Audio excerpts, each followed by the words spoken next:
How was your experience? আর ক্লিকের সাথে এটা তোমার দ্বিতীয়, কেরম ছিল অভিজ্ঞতা, একটু যদি এখানকার ছাত্রদের সাথে শেয়ার করো। ক্লিকে বরাবরই অন্য রকমের গল্পই হয় এবং আমি চেষ্টা করি বলবো, কারণ সবসময় আমাদের হাতে থাকে না একটু অন্য ধরনের চরিত্র করার জন্য, এবং সেটা সৌভাগ্যবশত এতদিন ধরে পেয়েও এসেছি।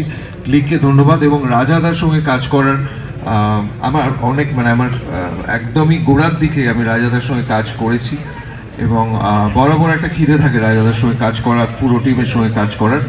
তো আমার পাশে যে রয়েছে সে স্ক্রিপ্টটা লিখেছে আর কি, এত সুন্দর লিখেছে, আমি সামনেই প্রশংসা করছি না, কিন্তু আমার কাজটা করতে দারুণ লেগেছে। কেমন কাজ হয়েছে সেটা তো আপনারা বলবেন দেখার পর, সেটা আমার হাতে নেই, কিন্তু আমি মন দিয়ে কাজ করার চেষ্টা করেছি এবং যে চরিত্রটা পেয়েছি সেটা ইদানিংকালে এই ধরনের চরিত্র আমি করিনি, এইটুকু আমি বলতে পারি। এবং অনেকদিন পর এরকম একটা জটিল চরিত্র যার অনেকগুলো শেড আছে সেগুলো করতে পেরেছি এবং আমার খুব ভালো লেগেছে।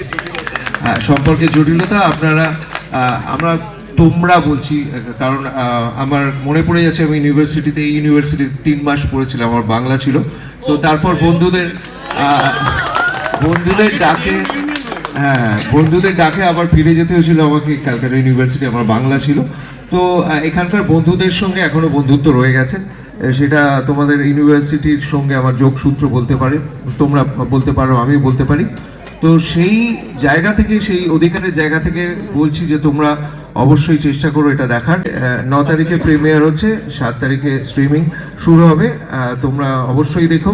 এবং ওই আবারও বললাম, অধিকার থেকেই বলছি, তোমরা দেখো, আশা করি তোমাদের ভালো লাগবে এবং অবশ্যই জানাবে আর কি কীরকম লাগলো। আর বেশি সময় নেব না, অসংখ্য ধন্যবাদ, খুব ভালো থেকো তোমরা।